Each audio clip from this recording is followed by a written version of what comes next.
Hey, hey, good morning. Good morning. This little guy is my chosen mug today because that's what I woke up feeling like. Grr. I took some NyQuil last night. Thank you to my significant other for saying, will you please take something so you can stop coughing? Yeah. Well, let me cast some light. We talked about Indians yesterday. I wanted you to see my little mini Southwest museum right there. Right there. I have a thing for Southwest. I do. I do the kachinas and love kachinas. I probably should grab one and show you a close up. They're so intricate and I just love them. I just love them. Yeah, there you go. And don't forget to look up that site I told you about yesterday where you can find out what's actually politically correct. Mm. Oh, that's good. That is so good. The NyQuil took away my cough and made me sleep better, but the coffee takes away my headache in the morning. I love my morning coffee. Good morning, Lauren. How are you today? I'm doing great. Let's see what's on our agenda today. We have so many things to talk about. My parents, my dad in particular, taught us how to make decisions when we were younger. And someone was asking me about that yesterday. I was actually on the tennis court, and it wasn't a big major decision, but one of my girlfriends said, I can't decide, should I do this or should I do that? The situation isn't even important. She just couldn't figure out how to decide. And I gave her an idea besides, throwing a dart at a yes or no, or, just doing some kind of write yes on one card and no on one card and put them behind your back and mix them up, and then whichever one shows up, that's the answer. Or remember the little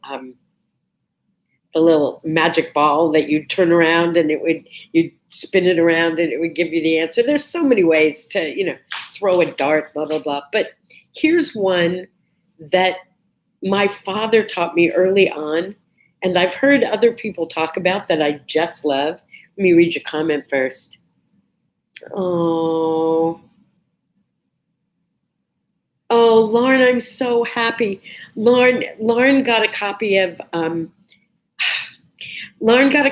my book as a thank you for inviting so many of her friends to join us on What Do I Say, What Do I Do? And she says the book arrived just in time, in a good spot when she needed it. You're so welcome. You're so welcome. Thank you for your support. Decisions. Isn't it funny how I run back and forth and then I kind of have to get back to where I was? So when you need to make a decision, this is what you ask yourself. How am I going to feel about it later today? How am I going to feel about this decision tomorrow, next week, next month, next year? And if it's a decision that you get that you can feel good about going forward, that's your decision. Stick with it. It's especially helpful before you eat that extra donut. Obviously, if you were choosing to eat that donut, it would feel good right now. And it might even feel good 5 minutes from now. But how are you going to feel about it in the morning when you get on the scale? Or 2 days later? That's the idea. You get it? Okay. So the whole idea is think forward and imagine how your decision is going to affect you in the future. If it's a bigger decision, you can create the scenarios in your head. And by the way, you can create positive scenarios and live into them. I'm not saying that's not possible.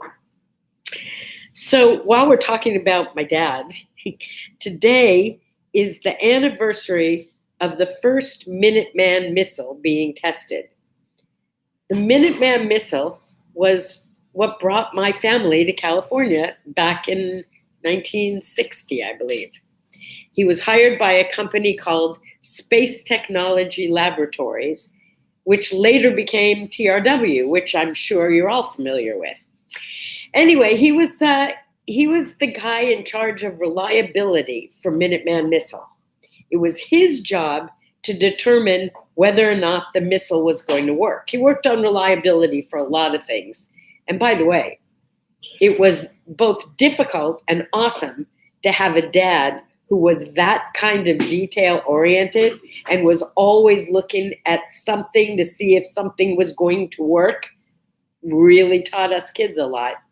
And by the way, they used to test the missiles at Vandenberg Air Force Base on the coast of California. When a missile was set off and it worked, you would never know about it. But when a missile was shot off and it malfunctioned in some way, you would see the most amazing colors up in the northern sky from the explosion. I mean, like gorgeous, gorgeous colors. And other people would look up and say, look at the sky, isn't that beautiful? And my brothers and I would look up at that beautiful sky and do this. Uh-oh, explosion. Daddy's going to be in a really bad mood. Maybe we could go to somebody else's house after school today. Seriously, I remember those days. We'd look at the sky, and that would determine how we would feel about going home that afternoon. Oh boy, he'd be in a bad mood when a missile exploded because it was his fault. Basically, he should have known better. I didn't know much about the ICBM Minuteman missiles. I just knew that's what my dad did. And he worked on space shuttles. So when a space shuttle would go off, we'd get those cool patches and pictures of the moon and whatever he was working on at the time, in addition to his regular project, which was Minuteman missile. And then one day, I was already a young married, so I didn't have kids yet. So I'm going to say I was in my early 20s. I was watching TV, and there was going to be a special on Minuteman missile. So I thought, I should watch that. I wonder if my dad will be in this show. He never told me about it.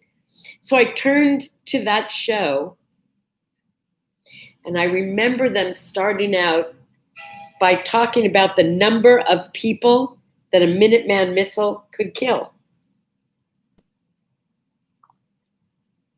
I was blown away. Turns out Minuteman missile kills people, at least potentially. I went crazy. I called my father and started screaming into the phone, all these years I've been so proud of you and you're creating something that kills people. How can you do that? Oh man, did we have a fight that day. And he said to me, Minuteman missile knows when someone else is shooting a missile at us. It interferes with that, blows up that missile, and my job is to keep America safe for you and the rest of the planet. Whew, we had a big fight that day. Yeah, but you know what? He's my daddy, and he was really smart, and maybe he's right. Maybe not using it, but having it is just what we need. Could be, could be. All right, what else is today? It's Jim Henson's birthday, who didn't like the Muppets, right? Although I remember my daughter and son-in-law took Max to see some Muppet movie that came out when he was like 4 or 5, and it terrified him. They had to leave. I thought that was really funny for a kid to run away from the Muppets. Yeah. It is also the birthday or the anniversary of the first KFC to open up in America. Now, wouldn't you have thought Kentucky Fried Chicken would have started like in Kentucky? Well, I would have thought somewhere in the South. Apparently, the first one was in Salt Lake City, Utah.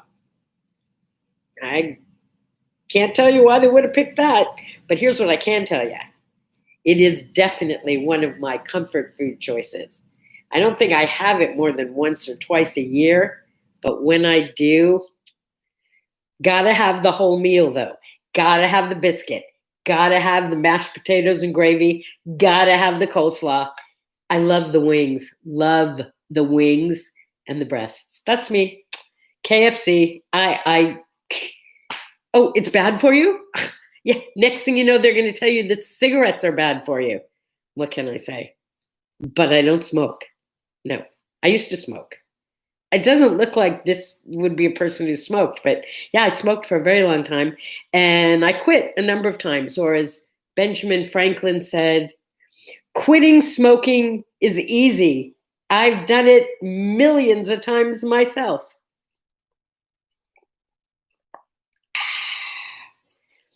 Yeah, KFC, try it again. I'm reading my notes. She says she hasn't had it in years. Try it again. It didn't get any worse, I gotta tell you. So good. Anyway, smoking. So I don't know if there are any smokers out there. Are there any smokers left in America? I don't know. Maybe there are. I think the East Coast is more smoke oriented. California is like so healthy, right? Um, all right. If you know anyone who smokes, I have two ways to quit smoking. This is the first one that I tried that worked and kept me from smoking for almost 3 years ago. And then I had this trauma and foolishly started smoking again. But what you do is you take $100 bill. Now I know that's a lot of money, but you take $100 bill or you write a check and you put it in an envelope and you address it to the Ku Klux Klan, to your least favorite political party, but it should be something like really, really horrible, like the Ku Klux Klan, like the KKK. I addressed my envelope to the KKK. I knew that if I was going to smoke again, if the cigarette was worth it to me, I would mail that letter. Yeah, nothing was ever worth it to me that much to support somebody that was going to possibly kill me. So I decided not to let the cigarettes kill me either. That was one. The second time I quit, here's why. I always said, oh, I don't mind smoking. I'm not afraid to die. So I die a week early or I die even a year early. What difference does it make? I've had this great life and blah, blah, blah. And then one day I got sick and I had this cough thing, not totally dissimilar from what I have now. Kind of an allergy. I think it's really more allergies than anything. It doesn't matter. I got sick and I felt awful. And I couldn't smoke because you can't smoke when you're sick. It's gross. And I realized I might not die. I might just be sick for the rest of my life. Not afraid to die, very afraid of facing a life where I was sick for the rest of my life. My heart so goes out to all of you, any of you who've had to deal with a chronic illness. Got me to quit smoking cold turkey, that moment that I realized it. And that's been years now. So I have no desire to go back. Okay, I'm not going to lie. Every once in a while, I can smell the smoke and think, that would be good.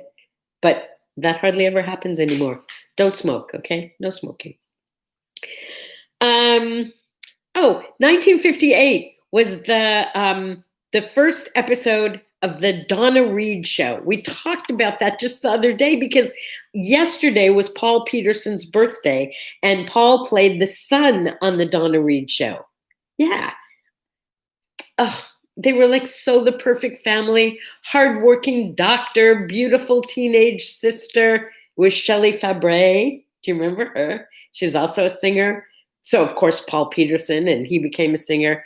And the beautiful Donna Reed, who was a great actress from like the late 40s and 50s and was the mom in this show in the 60s, was a really good show. Weren't there a lot of like so wholesome shows back then? Maybe not real life, but is The Simpsons real life? I mean, okay, my 9-year-old grandson is addicted.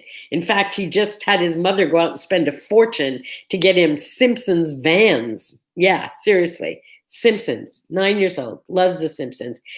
But in my day, it was Father Knows Best and Have Gun Will Travel and Sky King. Do you remember the old 50s and 60s shows? We've been watching some of them just to kind of see what we used to watch. And I got to say, most of them are pretty dang trite. But it's okay. It was in some ways, a little bit of a more wholesome time. I remember coming in at 5 o'clock. 5 o'clock because it was time for the Mickey Mouse Club. Who's the leader of the band that's made for you and me? MICKEYMOUSE. So maybe some of you got to watch a lot of TV. We didn't. We had one of the first TVs, but we didn't get to watch a whole lot of it because my parents weren't sure it was really good for us. And eating in front of the TV, oh my God, that was like the best. It was the best. I come from a time when TV trays, they were really TV trays. Do you remember those metal trays? Oh my, it was like such a big deal. It was like having a party in our house. Hardly ever happened. But every once in a while, we'd get permission to have a TV dinner. The chicken and the turkey were my favorites, by the way. But we'd get to have a TV dinner on a TV tray in front of the TV watching Mickey Mouse. It was like heaven on a stick. No kidding. It was so awesome. Happened so infrequently. It was a treat. And some of you, your parents would just, to shut you up, would just throw a TV dinner in the oven, stick you in front of the TV, be done with it. Nope. It was a celebration in my house. Truly a celebration. Big Bang Theory. My girlfriend Lori played the neighbor in that show. I love that show. And it brings up one of my favorite words, sapiosexual. Sapiosexual. In fact, maybe I won't even tell you what it means. Maybe we'll talk about it tomorrow. Yes, if you want to look it up, you can, but it's my favorite word, and I am totally that. I am sapiosexual. We'll talk about sapiosexual tomorrow. And finally, oh, this is a funny way to end the morning. I wanted to talk about bats because it turns out that bats are the most common mammal here in the desert. Who knew? And I remember when I first moved here, I thought, well, it's weird that those little tiny birds fly at night. Nope, they're bats. There were bats flying around the neighborhood at night, little tiny bats. And I thought, wow, that's really weird. So I did a little reading up and I found out that they were not really going to land in my hair and they were not going to suck my blood, although there are vampire bats, but they are way down in southern Mexico. They don't get up this far north. Lots and lots of bats. And I'll tell you a quick story. I was nervous about having this guy over to my house. He had to fix something. I can't even remember why he was there now.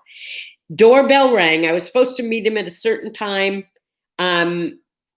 Doorbell rang right about the right time. I went over to open the door. I opened the door for this guy, and a bat flew into my house. This is not 17 years ago. This is like 2 months ago. A bat flew into my house. I was terrified. I was absolutely terrified. And we both started screaming. And I ran and got 2 brooms, and we each had a broom, and we were starting to chase him around. And I thought, I don't want to kill him. I don't want a dead bat in my house. So I went over and I opened the sliding door in the living room, and I opened the sliding screen. And I guess they really, that thing in their head that lets them sense where they are and what's going on is really strong, because after flying around in my living room and scaring the bat guano out of me, he flew out the door, and I slammed it closed and it was over. But seriously, a bat in my house. Too weird. All right, kids. If you see a post on what do I say, what do I do that you like, share it with your friends. Share it in other groups you belong to. I'm trying to get them out there. That's why I do it every day, because I want to make a big difference. I want to help people who need it. The happiest message I get from any of you, and blessedly I get that message fairly frequently, is thank you. I needed that today. It's what I'm here for. I love you guys. I'll see you tomorrow. Bye.